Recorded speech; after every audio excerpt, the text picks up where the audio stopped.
Okay, we asked the question, does this set of ordered pairs constitute a function? Now, the basic idea of a function is, if I say, what is x, you've got to be able to tell me what y is, you being the function, the rule for the function, or you interpreting the rule for the function. Now, in the case of this, the first coordinate will be the x, second coordinate will be the y. If x equals 1, can you tell me what y is? Yes, y is 5. And there are no other ones here, so we don't have an ambiguous answer. And as a matter of fact, the same is true.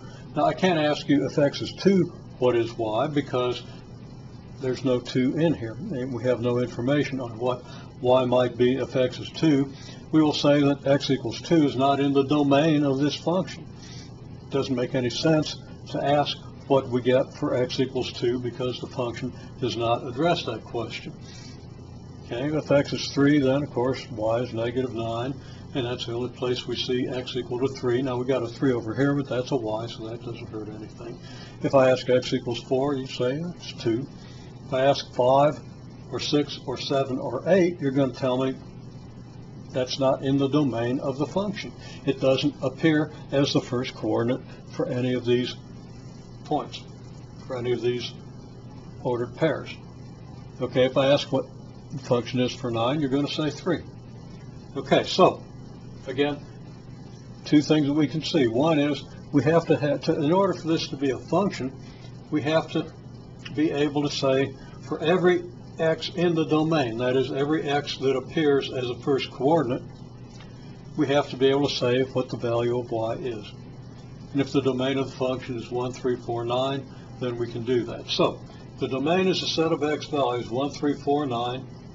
We aren't repeating any x values, so no x value repeat, so this is a function. Now what that means again is we don't have the same x value twice with different y values.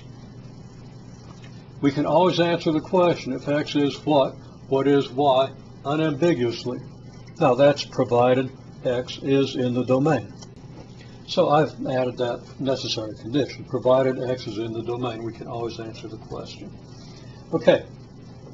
The range is the set of y values that can be taken by the function.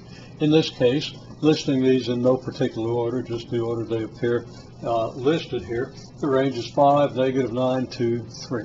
Now we probably list the range more coherently by starting with -9 and then ending with 5, putting them in order from left to right on the number line. But that's still a valid way to write the range. It's maybe the best valid way. Okay. And repeats are okay in the range. There's no rule that says you can't have the same y for two different x's. There's only a rule that says you can always give me a unique y for every x in the domain. Well, that's the rule, and you'll have problems in your homework that ask you to address these sorts of issues. Another example is this one. Now, you take a look at this if you haven't already. Now look at what we got down below. Is this a function? What's its domain? What's its range? Okay. Well, the domain consists of 2, pi, 3, and 6. And those are almost in order. Pi and 3 should be reversed if we want to list from lowest to highest. This is the way they were listed in the set notation listing. So that is a function. What's the range? The range is all your y values. 7, square root of 2, 7, 7. Y values are repeated here, but that is okay. Now, when we list the range, we don't have to list 7 more than once, because a set, and this is a set notation, a set simply lists what's in the set. If it's in the set, you only have to list it once. It's a list of the members of the set, and 7 isn't a member of the set 3 times. The set consists of only square root of 2 and 7. All your numbers that you get in the range are in that set, so we list that set as square root of 2, 7. Third example, you can read it, and maybe I can, looks like hard to get these things around. I don't know what I'm brushing on, but I'm brushing against something. Okay, so you can read it. What do you think? Well, we would say the domain is square root of 3, 5, 7, square root of 3. Now, the set, we could eliminate the 3's, but we see the square roots of 3. But the square root of 3 repeats. It's not a function. Okay? Now, if we just wanted to list the set of first elements, we'd only have to list the square root of 3 once.